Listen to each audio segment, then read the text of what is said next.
back to Guy, one other thing. He was asked at the Liberal Party State Council, which was only last month, about you, and he said, just to the viewers, this is the same bloke who said to the man you're looking at here, you've got to go.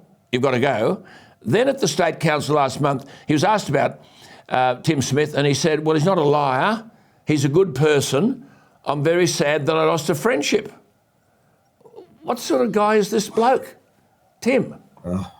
What? Just Alan, shake your head. Alan, I'm not often lost for words, mate. I don't really know what to say because we can't both be lying. That's all I can say. Where is the Liberal Party challenging the Andrews record? Does the coalition let the voter forget Andrews' management of the pandemic? I mean, most research shows that on the polling, more than 25% of voters are still undecided. Why wouldn't the Liberals shelve the multi-billion-dollar suburban rail link, say, between Cheltenham and Box Hill and tip that money into the health crisis?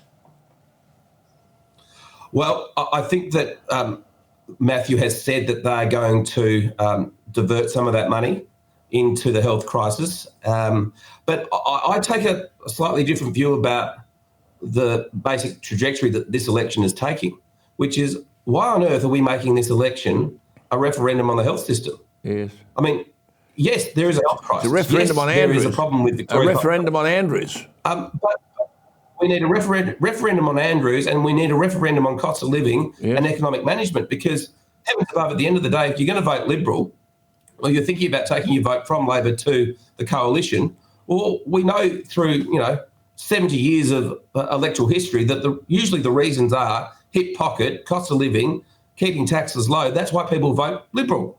Well, why aren't we talking about that? I mean, I understand that the health system is falling to bits, and Labor has been in power for the best part of 20 years in Victoria. So that's their fault, and we're quite right to call that out.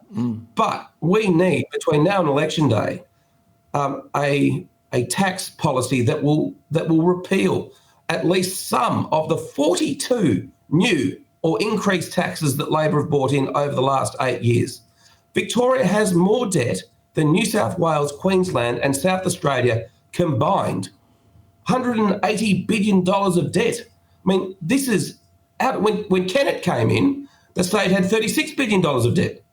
So, Victoria is drowning in debt. Spending is out of control. The Liberal Party needs a very strong policy on debt reduction, taxes and cost of living if they stand any hope of winning seats off the Labor Party on the 26th of November. But November 26th is only days away. I mean, for example, I just can't cop the lies that are told. I mean, you mentioned the health system. 33 Victorians died after waiting too long for ambulances, but that was between December 2020 and May 2022.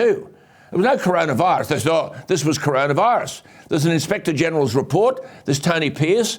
He delivered the report to the government. It was released by Daniel Andrews on a Saturday morning. Well, not by him, by the Attorney General, where the headlines were about AFL finals. Andrews didn't release it, gave it to the Attorney General. She blamed the failures on the pandemic. I just say at all of these things, and I look at them, where is the leader? Where is the Liberal Party? Good question, Alan. This government, the Andrews government, to my reckoning, by its own negligence, has killed 834 Victorians. 801 Victorians through the hotel quarantine debacle that let the virus back out into the community, which should never have happened because they used dodgy private security guards instead of Victoria Police and the Army like every other state in the country.